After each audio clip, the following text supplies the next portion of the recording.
যুক্তরাষ্ট্রের নিউ ইয়র্কে চলছে জাতিসংঘের ৭৯তম অধিবেশন। ষষ্ঠ দিনে অন্তর্বর্তী সরকারের প্রধান উপদেষ্টা প্রফেসর ডক্টর মোহাম্মদ ইউনূসের রয়েছেন বেশ কিছু কর্মসূচি।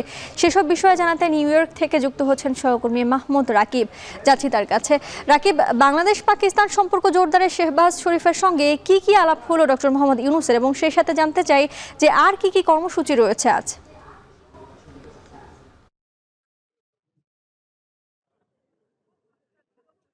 কর্মসূচির আগে একটু বলতে চাই, পাকিস্তানের প্রধানমন্ত্রী শেহবাজ শরীফের সঙ্গে যে বৈঠকটি হয়েছে, এটিও কিন্তু বাংলাদেশের সঙ্গে পাকিস্তানের যে কূটনৈতিক সম্পর্কর নতুন একটি অধ্যায় আজ আবার শুরু হলো বলা যায়।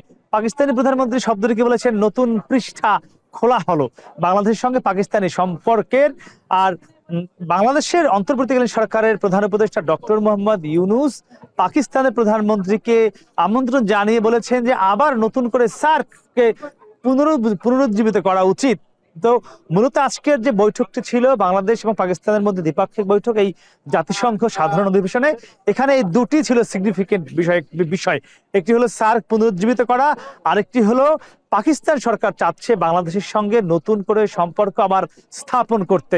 এবং এখানে পাকিস্তান সরকার আরো বলেছেন যে তারা বাংলাদেশে বাণিজ্যিকভাবেও বিনিয়োগ করতে চান, বিনিয়োগ বাড়াতে চান, যেটি দীর্ঘদিন ধরে নানা কারণে হয়তো আমি ঠিক বন্ধ ছিল কিনা জানি না, অনেকটা স্তিমিত ছিল, সেটি তারা পুনরায় আবার বাণিজ্যে তারা বিনিয়োগ করতে চান। এবং দুটি খাতের কথা বলেছে পাকিস্তানের প্রধানমন্ত্রী শেহবাজ শরীফ।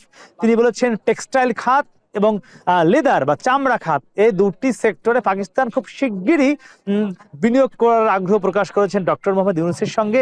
এর পাশাপাশি ডক্টর মোহাম্মদ ইউনূস এবং শেহবাজ শরীফ আরো একটি বিষয় একমত পোষণ করেছেন যে শিগগিরই তারা বলেছেন বাংলাদেশ এবং পাকিস্তানের যারা তরুণ যুবক তাদের মধ্যে একটি কনফারেন্সের ব্যবস্থা করা হবে।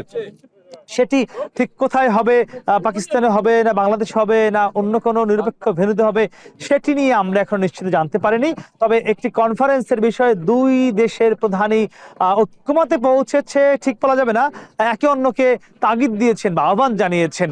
আর একই সঙ্গে যেটি সবচেয়ে বেশি গুরুত্বপূর্ণ বিষয়, সার্ক পুনরুজ্জীবিত করা, এটি কিন্তু অনেক বেশি গুরুত্বপূর্ণ।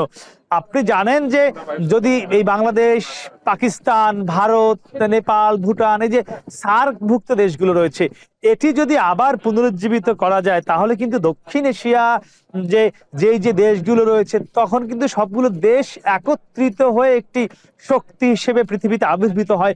বা পৃথিবীতে এই যে ভূরাজনীতি কিংবা এই যে জলবায়ুর বিষয় থাকে, ভৌগোলিক বিষয় থাকে, এই সব ক্ষেত্রে কিন্তু অনেক বেশি শক্তিশালী হয় প্রত্যেকটি দেশেই।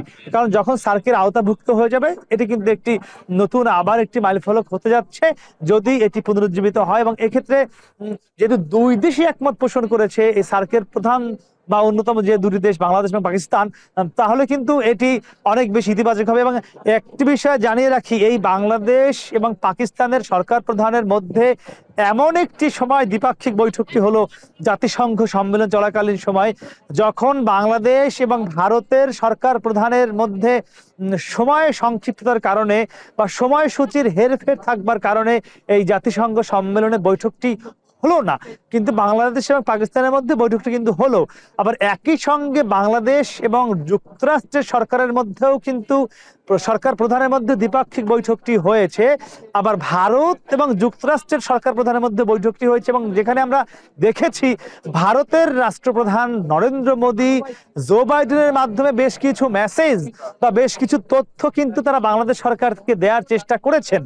যদিও ভারতের পররাষ্ট্রমন্ত্রীর সঙ্গে বাংলাদেশ পররাষ্ট্র উপদেষ্টার বৈঠক হয়েছে, তো সব মিলিয়ে মানে বলা যায় এবারের এই জাতিসংঘ সম্মেলনে কিন্তু বাংলাদেশ একটি বেশ ভালো অবস্থানে রয়েছে।